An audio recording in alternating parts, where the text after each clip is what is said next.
আসলে তাদের কাছ থেকে অদ্ভুত স্লোগান বাংলাদেশের মানুষজন দেখতে পাচ্ছে। আর আমার মনে হয় তারা ভুল করে পাকিস্তানের স্বাধীনতা দিবস মনে করছে। তারা বাংলাদেশের 26শে মার্চ তারা পাকিস্তানের স্বাধীনতা দিবস মনে করে স্লোগান দিচ্ছে। আবার আশপাশে দেখি মুচকি করে হাসতেছে। একজন স্লোগান ধরছে, একজন বুঝতেছে না কোথায় চলে আসলাম, কোন দেশে চলে আসলাম। তো এই জন্য মনে হয় তারা পাকিস্তান, তাদের মনের ভিতর সোজা পাকিস্তান লালন করে। এই জন্য তারা পাকিস্তানে মনে করে ভুল করে ঢাকায় পাকিস্তানের স্লোগান দিয়ে দিছে।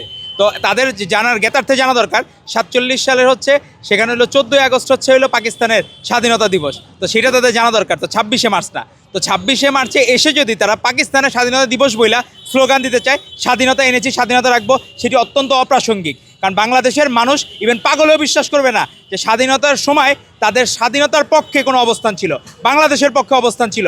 তারা চেয়েছিল পাকিস্তান, তাদের নেতা গোলাম আজম তারা প্রত্যেকে পাকিস্তান চেয়েছিল। আর আল বদর, আল শামস, রাজাকার এগুলো ছিলই সব হইলো এই জামায়াতে ইসলামী, ওই সময়কার জামায়াতে ইসলামীর অবস্থান ছিল। এরা কোনো দিন বাংলাদেশের স্বাধীনতা চায় নাই। আজ পর্যন্ত বাংলাদেশের যত কিছু ভালো হয়েছে তার সাথে ছিল বিএনপি, আর যত কিছু খারাপ এবং দেশবিরোধী সব কিছুর সাথে ছিল জামাত। তো তারা যেভাবে নিজেদেরকে প্রেজেন্ট করতে চায়, যদি শেখ হাসিনা আজ থেকে 50 বছর পরে আইসা বলে যে 24-এর গণঅভ্যুত্থানের নায়িকা আমি, তো বিষয়টা এরকম হাস্যকর হয়ে যায়। সেরকম হাস্যকর করে ফেলতেছে জামায়াত ইসলামী। তো কখনো এগুলো গ্রহণযোগ্য না। আর শিবিরকে আমার দেখে মনে হয় তারা কোনো হচ্ছে কি যে মিনি ক্যান্টনমেন্ট করে বিভিন্ন জায়গায় তারা অসামাজিক, তারা হচ্ছে কি বিভিন্ন জায়গায় ছোট ছোট ক্যান্টনমেন্ট করে তারা থাকে। তো এই জন্য তাদের কখনোই কোনো কিছু আমার কাছে মনে হয় না সামাজিক কোনো কিছু তারা করে। তারা দিন দুনিয়ার কোনো ইতিহাস জানে না। আর মাঝে মাঝে হায়ার করা লোক নিয়ে আসে। এই যে মির্জা গালিব, তাদেরকে দেখলাম যে ইলেকশন আগে বড় বড় কথা বললেন, খবর নাই। তো হায়ার করা লোকগুলো গেল কই? তো আমাদের কোনো হায়ার করা লোক লাগে না। বাংলাদেশ জাতীয়তাবাদী দল বাংলাদেশের প্রাণের দল এবং বাংলাদেশের প্রতি মাটি মানুষের দল। তারা কোনো দিন অন্যায়ের সাথে আপোষ করতে শেখান নাই জিয়াউর রহমান, শেখান নাই বেগম খালেদা জিয়া, শেখান নাই তারেক রহমান। সবসময় বাংলাদেশকে হৃদয়ে লালন করতে শিখেছেন এবং কোনো দিন আমরা আপোষ করি নাই বাংলাদেশের স্বাধীনতার সাথে, বাংলাদেশের জনগণের সাথে। সারা বিশ্বে যুদ্ধ হচ্ছে কিন্তু বাংলাদেশে কিন্তু তেলের দাম বাড়ে নাই। এটি কিন্তু অত্যন্ত প্রাসঙ্গিক। আজকে আমাদের এই অনুষ্ঠানে আপনি দেখবেন স্বাধীনতা দিবস আলোচনা সভায় আমাদের প্রধানমন্ত্রী জনাব তারেক রহমান অন্য কোনো দল সম্বন্ধে একটি কটু কথা বলেন নাই বা একটি নেগেটিভ ওয়ার্ডও ইউজ করেন নাই। উনি সবসময় পজিটিভিটিতে বিশ্বাসী।